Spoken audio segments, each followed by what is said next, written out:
की गलियों में सन्नाटा पसरा था। सिर्फ कहीं दूर से कुत्तों के भौंकने और झींगुरों की आवाजें सुनाई दे रही थीं।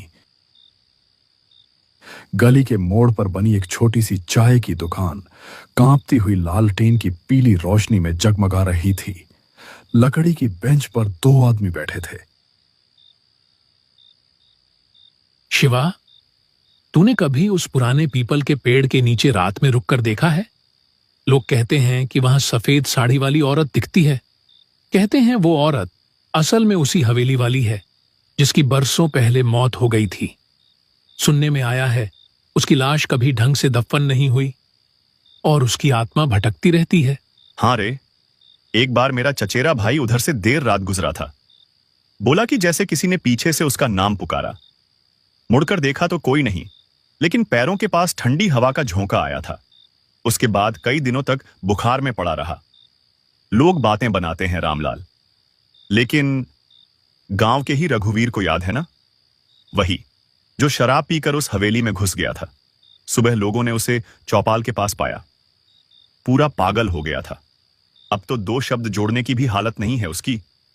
तो क्या तू मानता है कि भूत प्रेत सच में होते हैं? न मानूं तो क्या। आधी रात को गांव के बाहर वाले कुएं पर मत जाना। पता नहीं कौन सी परछाइयां खड़ी रहती हैं वहां। कई लोगों ने देखा है, औरत के रोने और बच्चे के हंसने की आवाजें एक साथ आती हैं। चाय की भाप और धुंधली रोशनी के बीच उनकी बातचीत लगातार गहराती जा रही थी।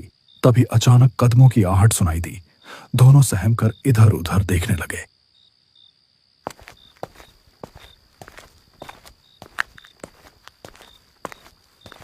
गांव के सन्नाटे को चीरता हुआ उनका तीसरा दोस्त वहां आ पहुंचा। उसका चेहरा थका और बुझा हुआ था, मानो किसी अनजानी यात्रा से लौटा हो। वह पास आकर बैठ गया। कुछ देर का सन्नाटा छाया रहा। अरे तू आ गया, चल अब माहौल बनेगा। तू ही हमें कोई डरावनी कहानी सुना दे। तू तो हमेशा ऐसी कहानियां सुनाता है कि नींद उड़ जाती है। ठीक है, लेकिन ये कहानी मेरी अपनी नहीं है। ये मेरे एक दोस्त के साथ घटी थी और उसने मुझे सब कुछ वैसे ही बताया था। सच में? क्या हुआ था उसके साथ? वो कहता है एक रात वो अकेला घर लौट रहा था। रास्ता सुनसान था, चारों तरफ सिर्फ अंधेरा और ठंडी हवा चल रही थी। तभी अचानक उसे लगा कि कोई पीछे पीछे चल रहा है। फिर धीरे धीरे उसने अपनी पुरानी आदत दोहराई, डरावनी कहानियां सुनाने की। उसकी आवाज धीमी थी, पर हर शब्द माहौल को और बोझिल कर रहा था। उत्तर प्रदेश की घनी जंगलों से घिरा एक गांव है। नाम है भैरवपुर। दिन के उजाले में तो यह गांव किसी साधारण बस्ती जैसा लगता है। खेतों में काम करते किसान, चौपाल पर बैठे बुजुर्ग और कच्ची गलियों में दौड़ते बच्चे। लेकिन रात होते ही भैरवपुर की पहचान बदल जाती है। गांव पर एक सन्नाटा छा जाता है, जैसे हवा तक अपनी रफ्तार रोक लेती हो। लोग दरवाजे खिड़कियां मजबूती से बंद कर लेते हैं, क्योंकि उन्हें पता है इस गांव की रातें किसी और ही दुनिया से ताल्लुक रखती हैं। कहते हैं बरसों पहले इस गांव में एक ऐसी घटना हुई थी जिसका जिक्र आज भी फुसफुसाकर किया जाता है। उस घटना के बाद से भैरवपुर की हवाओं में एक साया बस गया। कुत्तों का एक साथ रो पड़ना, पुराने पीपल के पेड़ से आती कराहटें और उस सूखे कुएं के पास सुनी जाने वाली औरत की चीखें, ये सब किसी भ्रम का हिस्सा नहीं, बल्कि इस गांव की सच्चाई है।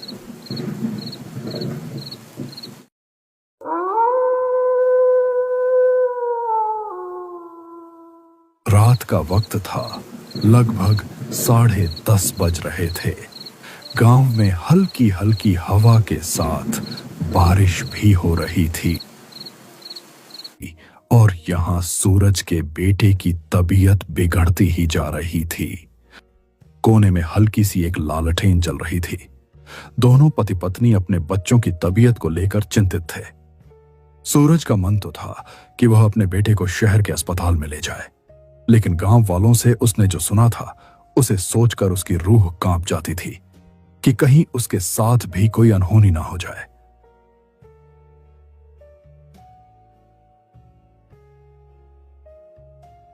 सुनिए जी, बाबू की हालत बिगड़ती जा रही है। कुछ कीजिए, वरना देर हो जाएगी। हाँ, अब और रुकना ठीक नहीं। मैं बाबू को लेकर साइकिल से ही शहर के अस्पताल निकलता हूँ। अकेले? रात का वक्त है जी, रास्ता सुनसान है, मुझे बहुत डर लग रहा है। डर मुझे भी है, पर बाबू की जान से बढ़कर कुछ नहीं।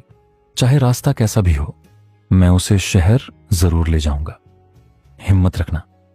तुम घर पर बाबू की मां बनकर दुआ करना। मैं बाबू का बाप बनकर हिम्मत दिखाऊंगा। भरोसा रखना, मैं बाबू को ठीक करके ही वापस लाऊंगा।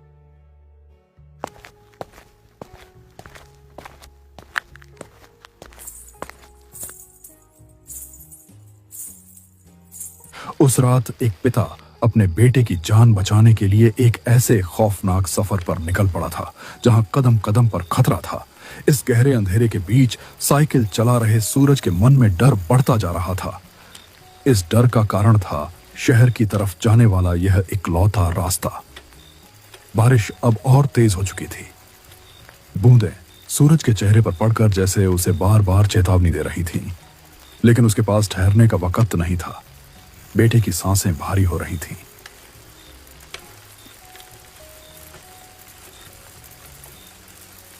और हर पल उसके हाथ से फिसलता जा रहा था।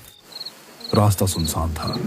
दूर दूर तक सिवाय काले अंधेरे और बारिश की आवाज के कुछ नहीं था। यह वही रास्ता था जिसके बारे में गांव में कई कहानियां सुनी जाती थीं। लोग कहते थे कि इस रास्ते पर रात में कोई परछाई चलती है, कोई अजीब सी परछाई जो साथ साथ चलती है और अचानक गायब हो जाती है।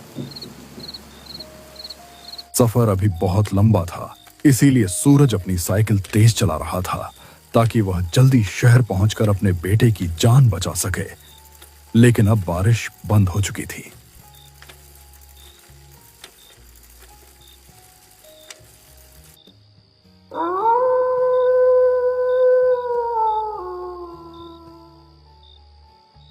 थोड़ी दूर आगे जाने पर सूरज को रास्ते में एक औरत बैठी हुई दिखाई दी। सूरज को यह देखकर बहुत आश्चर्य हुआ कि उसे रास्ते पर इतनी रात को कोई क्यों बैठा है। बेटा जरा रुक जा, ये टोकरी भारी है, मेरे बूढ़े हाथ कांपते हैं, उठा नहीं पा रही। अम्मा, मेरा बाबू बीमार है, मुझे जल्दी शहर पहुंचना है, वरना उसकी हालत और बिगड़ जाएगी। माफ करना अम्मा, अभी मेरे पास जरा भी वक्त नहीं है। अरे तू तो नेक लड़का लगता है, मेरी मदद कर दे बेटा, तेरे सिर पे दुआ रहेगी। ठीक है, आप अकेली हैं इतनी रात को। अच्छा बताइए कहाँ रखना है टोकरी, मैं उठा देता हूं। सूरज टोकरी उठाने की कोशिश कर ही रहा था, तभी उसने देखा कि वहां तो कोई है ही नहीं। उसका दिल जोर जोर से धड़कने लगा। हे भगवान, ये मैंने क्या देखा? अभी तो यहीं खड़ी थी अम्मा, फिर अचानक कहां गई? नहीं नहीं, ये जगह ठीक नहीं है। डर और बेचैनी उसके चेहरे पर साफ झलक रही थी। वह तेजी से साइकिल पर चढ़ा और अंधेरे रास्ते में भागने लगा, लेकिन किस्मत जैसे उसका साथ छोड़ चुकी थी। मुझे यहां से निकलना होगा, बाबू की हालत और बिगड़ रही है, जल्दी शहर पहुंचना है।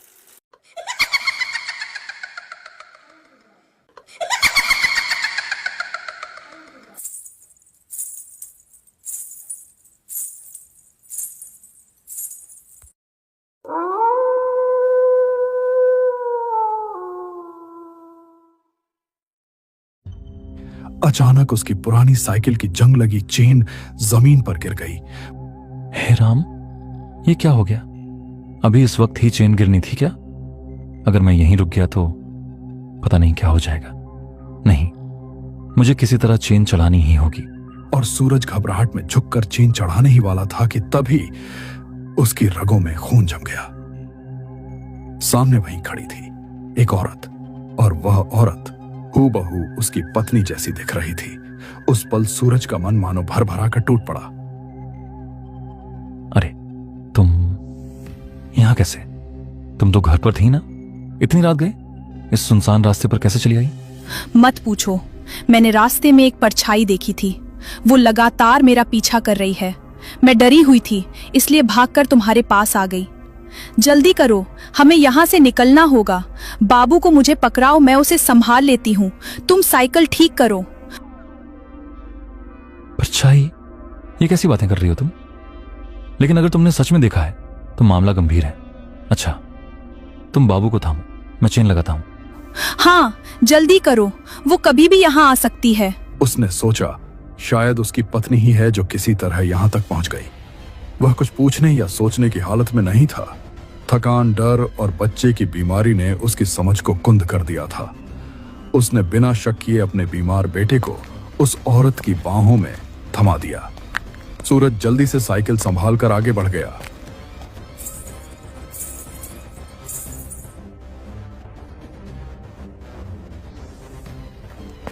लेकिन कुछ ही दूरी तय करने के बाद उसके मन में अचानक अजीब सा खटका हुआ। उसने कांपते हुए पीछे मुड़कर देखा और यह नजारा उसकी रूह तक को चीर गया।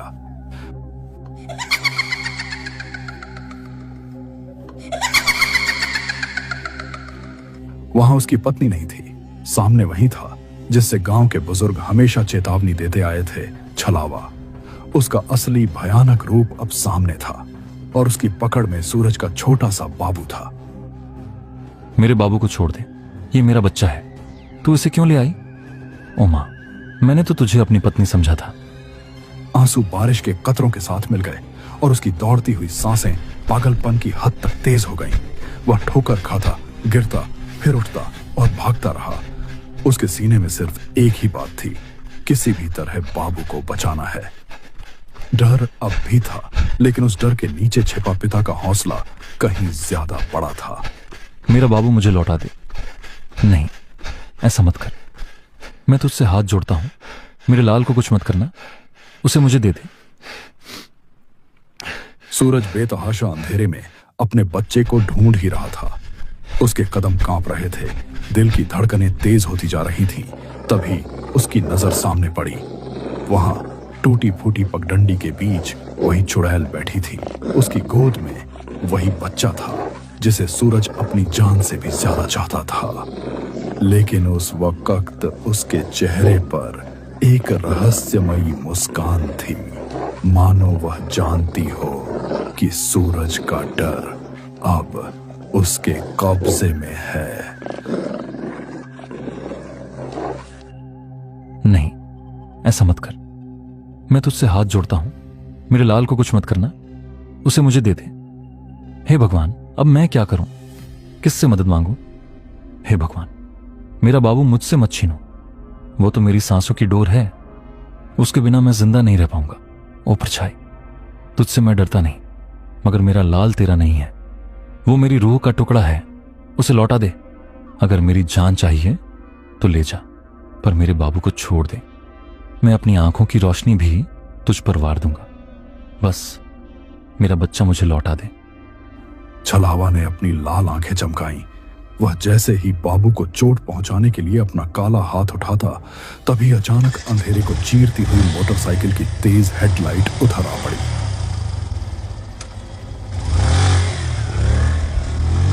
हेडलाइट की चमक और इंजन की गड़गड़ाहट ने माहौल बदल दिया।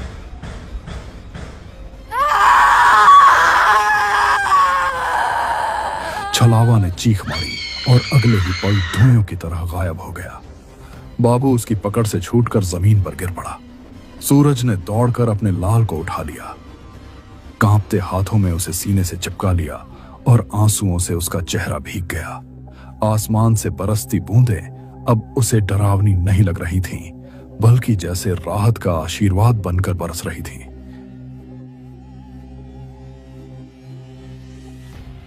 अरे सूरज, ये तू यहां इस हालत में?